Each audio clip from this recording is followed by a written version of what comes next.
faut qu'ils se rendent compte que ce qu'ils appellent prière là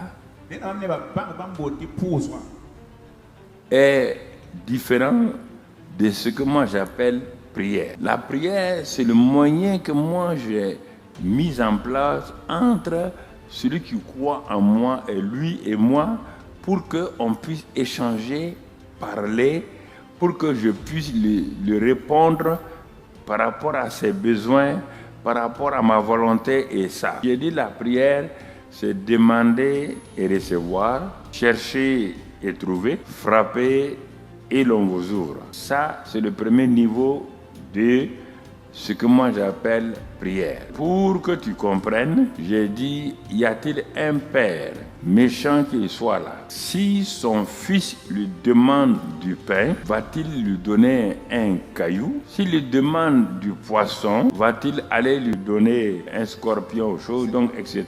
J'ai dit non. Il est bon, ça c'est le premier niveau de prière. Vérifie chez tes gens s'ils ont ça déjà. Vérifie, fais-les asseoir. S'ils ont le courage de te répondre, demander et recevoir, chercher et trouver, frapper et on leur a ouvert. S'ils ont déjà répondu à ce premier niveau, mais s'il n'y a pas ça, il n'y a pas de prière. C'est vous qui avez défini la prière. C'est pas ça écrit dans la Bible, non? C'est pas ça que j'enseigne depuis janvier. Il a dit maintenant, à un niveau plus haut, il a dit le deuxième niveau de la prière, tu peux frapper, mais si celui devant la porte duquel tu frappes là ne veut pas, il ne va pas ouvrir. Donc en ce moment, tu dois ajouter quelque chose. Et il a ajouté le mot importunité. Tu dois déranger la personne, même si c'est ton ami. Et cette prière-là, ce n'est pas pour toi. C'est pour tes amis, tes parents et tout. Parce que ton ami, parent ou ami là ou quoi est venu chez toi à une heure où tu n'as pas ce qu'il veut. Tes voisins sont venus chez toi pour demander ce que tu n'as pas. Tu leur dis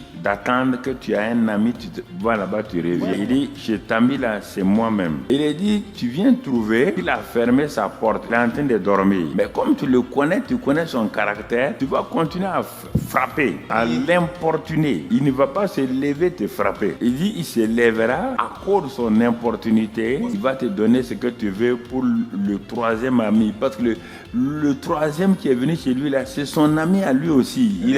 Puisque lui-même, Jésus est mort pour lui. Il dit ça, c'est le cas positif. Le cas négatif de l'importunité, c'est une vieille maman à qui un juge doit régler son problème. Elle est partie voir le juge là. Non, il dit, bon, attends, maman, on n'est pas tant.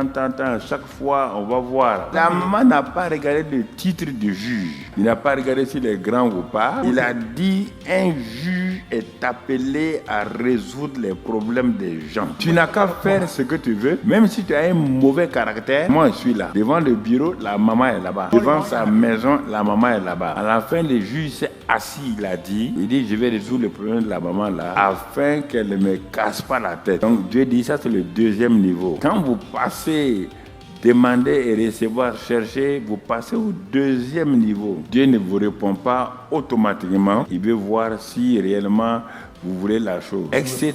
Il a continué avec la prière. Il a continué. Il a dit la persévérance, c'est différent de l'importunité. Dieu dit quelque chose et ça ne s'est pas passé. Demain, tu continues à rendre grâce à Dieu. Tu persévères. Et dans Hébreux 6, 11, 12, il est dit que par la foi et la persévérance, tu vas hériter les promesses. Ça, c'est un autre niveau de la prière. Donc, il y a plusieurs niveaux de prière. C'est pourquoi les disciples de Jésus lui ont dit, enseigne-nous à prier. Quand ils ont vu les prières de Jésus, les prières de Jean-Baptiste, leur propre prière, ils ont dit non.